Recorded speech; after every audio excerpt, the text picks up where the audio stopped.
Ohayo Chaneru. Oke. Ohayo Chaneru. Selamat datang, selamat bergabung kembali di Ohayo Chaneru. Oke teman-teman, kali ini saya akan membuat konten untuk tanya-tanya teman-teman yang udah ada di sini. Sekarang saya udah bersama Mas Bro ini. Mas Bro ini dia udah senior di sini. Kita tanya dulu untuk perkenalan. Siapa dulu, silakan. Saya Mulyadi dari Lombok. Dari Lombok. Oke, Mas Mulyadi dari Lombok. Mas Mulyadi udah berapa lama di sini? Saya di sini sudah 2 tahun. Udah 2 tahun, berarti Ya. setahun lagi pulang ya. 1 tahun. Satu tahun lagi, oh ya 1 tahun lagi pulang. Nah, ini Mas Mulyadi, ini kan teman-teman banyak sekali yang butuh informasi tentang ke Jepang ini ya. Mulai dari proses pemberangkatannya seperti apa, terus pengalamannya selama di sini itu bagaimana, suka dukanya itu banyak sekali teman-teman yang butuh informasi seperti itu supaya nggak tertipu lagi gitu loh. Jangan salah masuk LPK. Nah sekarang saya mau tanya-tanya ini sama Mas Mulyadi ya, seputar proses pemberangkatan sampai pengalamannya di sini. Oke, pertanyaan pertama sama Mas Mulyadi, saya mau tanya, kenapa pengen ke Jepang? Apa yang membuat Mas Mulyadi itu pengen ke Jepang? Kenapa nggak ke Korea atau ke negara lain gitu? Sebenarnya sih yang pertama karena termotivasi dari teman ya. Melihat teman yang sudah pulang dari Jepang, status ekonominya sudah sedikit membaik dibandingkan dengan sebelum dia berangkat ke Jepang. Terus yang kedua karena dari faktor ekonominya saya sendiri. Nah, berarti apa namanya, biar pertama bisa bantu orang tua, ya. Terus ingin bisa mandiri, punya usaha sendiri gitu ya. Faktor utamanya punya niat ke Jepang ini ya. Iya, benar-benar sekali. Oke, mungkin semua faktor ekonomi untuk membuat ekonomi keluarga menjadi lebih baik. Oke, mungkin semua teman-teman yang udah di sini ataupun yang masih niat baru mau ke sini itu mungkin faktor utamanya sama seperti itu ya, ingin bantu orang tua, ingin sukses, punya usaha sendiri gitu ya. Terus untuk pertanyaan kedua, biasanya kan kalau kita udah ada niat, kita cari informasi ke sana ke sini dan nggak sedikit yang kadang kita terjebak atau terjerumus di LPK atau di lembaga yang salah gitu. Malah ketipu orang malah ketipu. Nah ini Mas Mulyadi ini dapat informasi, cara nyari informasi untuk dapat LPK sehingga bisa berangkat ke Jepang ini lewat mana? Apakah lewat teman atau lewat browsing-browsing internet? Kalau gitu? saya sendiri sih dari teman ya, teman dekat, kebetulan ada yang nawarin pingin berangkat nggak ke Jepang. Oh ya, terus dia juga bilang gajinya lumayan loh, sehingga saya merasa teryakinkan sama teman saya untuk mengikuti arahannya. Kemudian saya diberikan petunjuk masuk ke LPK yang memang sudah benar-benar akreditasinya berarti terjamin. Berarti apa namanya, teman yang ngasih informasi itu orangnya lewat LPK tersebut gitu? Iya, benar. Iya, itu pokoknya intinya teman-teman ya, kalau misalkan pengen masuk ke LPK itu tanya dulu teman yang udah di sini berangkatnya lewat LPK mana. Tapi sekalipun udah tahu informasi LPK tersebut, itu masih banyak perjuangannya. Berarti kita tanya langsung pokoknya itu. Nah ini untuk pertanyaan selanjutnya nih Mas Mulyadi ya. Selama di LPK, karena masuk daftar LPK nih, bentar sebelumnya tuh berarti belum pernah masuk LPK lain ya, langsung masuk ke LPK yang sekarang memberangkatin itu ya? Iya benar sekali, saya belum pernah masuk ke LPK yang lain. Cuman satu-satunya LPK tempat pemberangkatan saya ini langsung bisa. Berarti ini alhamdulillah ini beruntung sekali. Prosesnya lancar. Soalnya banyak teman-teman yang udah keluar masuk LPK, udah ganti beberapa kali LPK itu banyak sekali yang ketipu atau misalkan tunggu sampai setahun 2 tahun tapi nggak berangkat. Ini Mas Mulyadi ini termasuk orang yang beruntung. Nah terus apa namanya untuk pertanyaan selanjutnya itu di LPK itu prosesnya itu seperti apa Mas Mulyadi selama belajar di LPK itu berapa lama sehingga bisa turun visa gitu? Oh ya, kalau masalah prosesnya terbilang cukup lama ya, dari awal mulai pendidikan terutama bahasa, kemudian keluarnya visa dari sini ke Indonesia, terus apa ya, selama kira-kira membutuhkan selama 6 bulan, itu pun paling cepat. 6 bulan Ya, itu 6 pun paling bulan. cepat. Proses yang sangat cepat sekali teman-teman, 6 bulan loh. 6 bulan itu proses yang sangat singkat. Jadi Mas Mulyadi termasuk orang yang sangat beruntung dapat LPK seperti itu. Iya. Bisa proses ya, emang rezekinya seperti itu. Iya. Terus apa namanya, berarti daftar terus langsung belajar di situ. Iya. Di LPK tersebut Pertama daftar di LPK-nya, kemudian saya disuruh untuk belajar. selama 3 bulan. Setelah itu saya menunggu visanya selama 3 bulan. Nunggu visa selama 3 bulan. Berarti 3 bulan belajar, 3 bulan nunggu visa Iya. gitu. Nah itu untuk yang 3 bulan, setelah 3 bulan belajar, itu apakah disuruh pulang atau tetap nunggu di LPK tersebut? Dulu saya tetap nunggu di LPK-nya selama proses keluarnya visa, kemudian baru saya berangkat ke sini. Nah, berarti tetap nunggu di situ Iya, ya, iya. ikut kayak pendidikan, jadi bahasa itu semakin mantap Iya. gitu ya. Iya, pemantapan bahasa lah sepertinya saya. Nah terus itu Selama 3 bulan. sebelum bisa keluar ya, pastinya kan ada interview ya. Iya. Interview dari user sini ya, dari Saco apa dari pabrik sini pokoknya ya. Iya. Itu interviewnya itu online apa Saco-nya datang langsung ke LPK tersebut?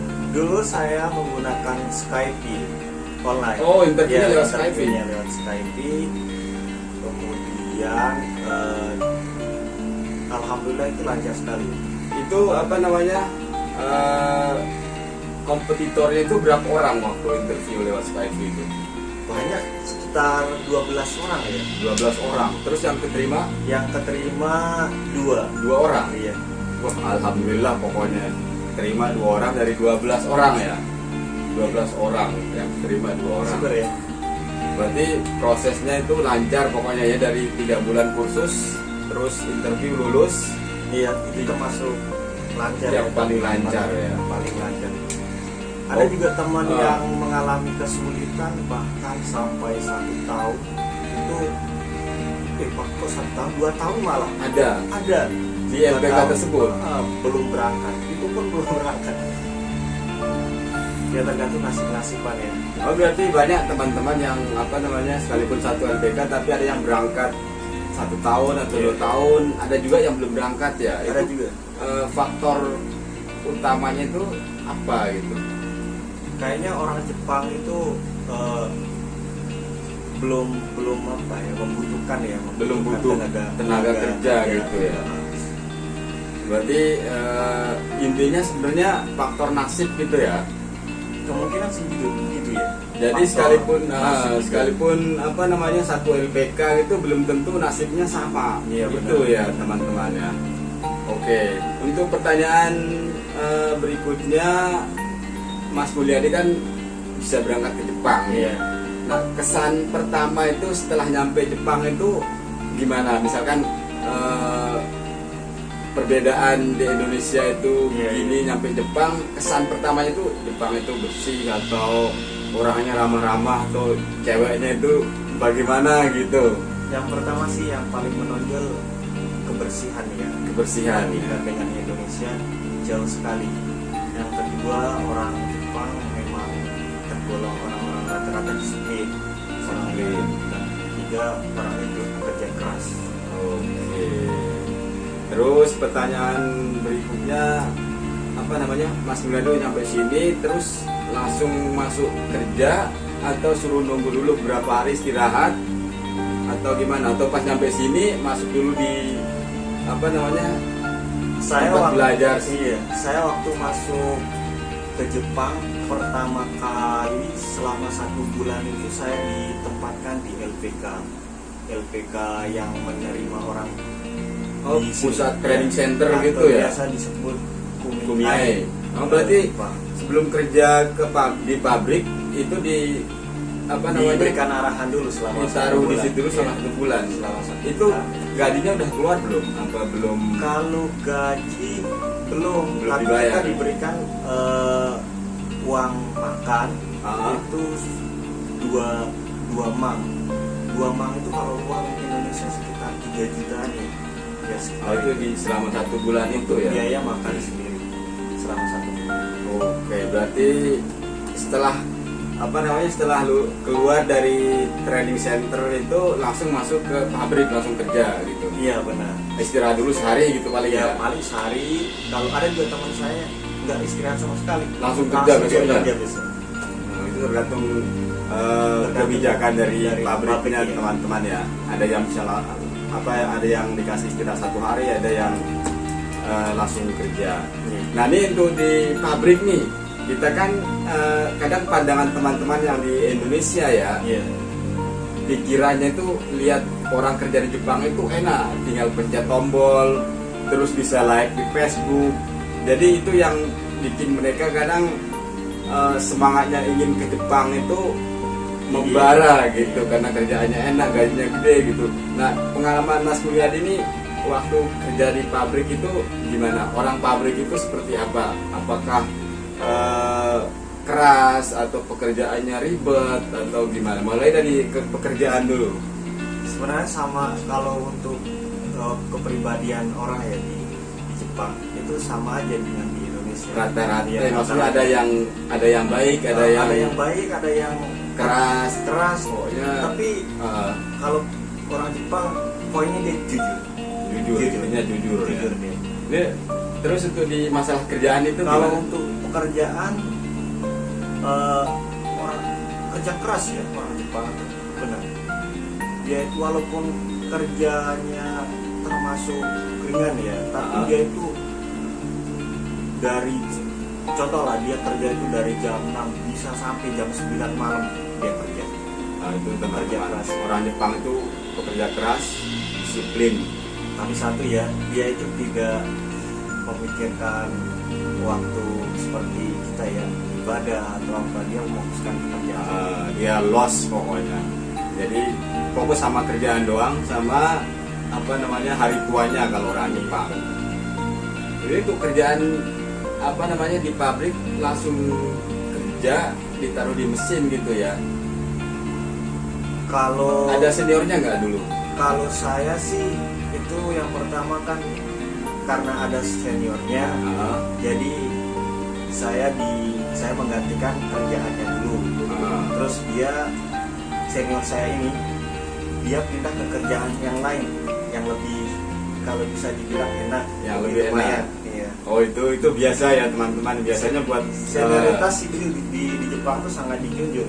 Kalau yang junior agak mengalah dan senior agak ya tahu ya sendiri lah. dikasih yang lebih enak lebih gitu. dihormati. Ya itu bener, ada pabrik yang banyak yang pabrik kayak gitu. Kalau misalkan udah jadi senior, udah ngajarin juniornya, itu yang senior itu dipindah ke tempat yang lebih enak gitu, yang lebih kerjaan itu lebih nyantai gitu. Iya benar. Ini untuk di kerjaannya Mas Mulyadi ribet apa enggak sih? Atau maksudnya bisa bebas, maksudnya bisa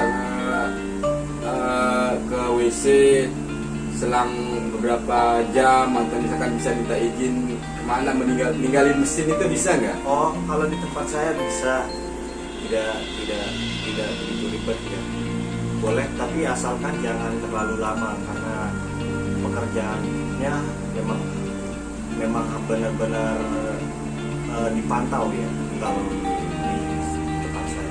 Nah, itu kerjaannya itu ditarget nggak? Per hari dapat berapa piece itu ditarget? Iya benar sekali, kalau di tempat saya pasti ditarget itu kerjaannya dalam sehari ini harus bisa selesai berapa barang, terus nanti jangan terlalu banyak yang rusak, itu pasti ditarget. Pernah nggak target selama kerja ini? Oh pernah, Pernah. tergantung dari mungkin mungkin ada kerusakan gitu ya. Iya, enggak, itu tergantung dari permintaan apa ya namanya, pembeli ya, pembeli. Kalau di tempat saya kan dia orang pesan barang kemudian kita buat. Nah pesanannya itu harus terpenuhi hari itu. Jadi kita ditarget dengan, berarti targetnya itu berubah-ubah gitu. targetnya berubah. Maksudnya tuh nggak tiap hari misalkan ngerjain 100 piece harus 100 piece gitu Oh, enggak ya? enggak. Tergantung permintaan dari Iya, customer benar, gitu ya. benar sekali. Oh iya, oke. Oke, untuk pertanyaan selanjutnya nih masalah gaji, mungkin teman-teman banyak sekali yang penasaran gaji di Jepang itu berapa. Saya mau nanya Mas Mulyadi, kalau misalkan nggak mau disebutin spesifikasinya gaji dapat berapa, itu kira-kira gimana Mas Mulyadi masalah gaji? Kalau masalah gaji di Jepang lumayan menjanjikan ya. Kalau di Indonesia bisa beli motor lah. Itu guys, berarti gaji di Jepang itu 1 bulan bisa beli 1 motor. Kalau 3 tahun di Jepang udah bikin showroom gede loh guys. Tapi ya faktanya itu jarang yang seperti itu guys. Pengalaman dari beberapa orang ya, pengalaman dari beberapa orang itu, kalau hitungan matematikanya gaji itu misalkan oke lah dapat bersih 15 juta ya buat makan, jalan dan lain sebagainya, itu buat pulsa itu sisa ke 13-12 juta ya. Tapi kalau hitungan matematikanya itu kali 1 tahun udah dapat 100 juta ke atas. Tapi nyatanya tuh banyak yang nggak sesuai dengan hitungan matematika. Bener nggak Mas Bro? Bener. Kendalanya dari Mas Bro ini, kendalanya apa itu? Hitungan matematika nggak sesuai sama gaji itu apa? Banyak kebutuhan yang mendadak kah? Oh iya, di sini tuh biaya hidupnya tinggi. Oke, jadi semua orang tahu Jepang itu biaya hidup tinggi. Jadi kalau misal kita contoh lah dapat gaji sekitar 19 juta, itu untuk sewa apartemennya saja bisa sampai 4 juta sebulan. belum makan. Yang paling mahal itu biaya makannya sebenarnya di sini. Biaya hidupnya. Oke. Kalau guys, cuman makan pakai nasi telur mungkin bisa irit. bisa irit, tapi badan habis ya. Iya, badan habis. Itu ya pokoknya seperti itu gaji di Jepang, biaya hidup mahal. Banyak orang juga udah ngerti gaji di Jepang itu mahal guys. Oke, untuk pertanyaan selanjutnya Mas Mulyadi ini kapan pulang? Kontraknya Saya itu pulang 8 bulan lagi. 8 bulan lagi. Nah ini banyak sekali pertanyaan, mungkin banyak yang dialami sama teman-teman yang udah di sini, yang mau pulang itu pasti ada pertanyaan seperti itu. Pulang itu mau ngapain ya? Usaha apa ya yang bisa biar saya nggak balik lagi ke Jepang atau ke negara lain?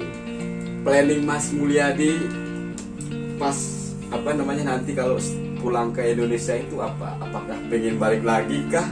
Atau pengen nikah dulu terus balik? Atau ke negara lain? Sebenarnya ada 2 planningnya. Yang pertama itu saya pengen kerja tetap di Indonesia.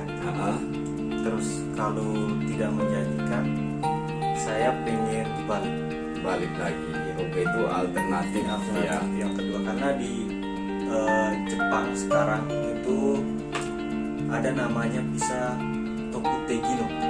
Ya, Itu benar, bisa balik ke Jepang lagi, terus kontraknya 2 tahun, dan setelah 2 tahun itu bebas ya.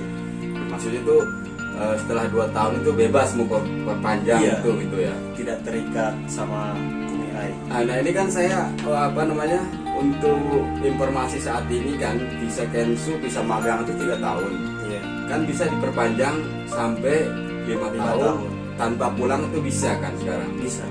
Nah Mas Mulyadi nggak perpanjang atau pengen pulang dulu atau gimana? Oh, saya sangat rindu banget di rumah.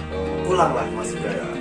Ya mau pulang dulu guys. Ini sebenarnya itu bisa diperpanjang untuk saat ini ya, nggak kayak dulu 3 tahun itu harus pulang.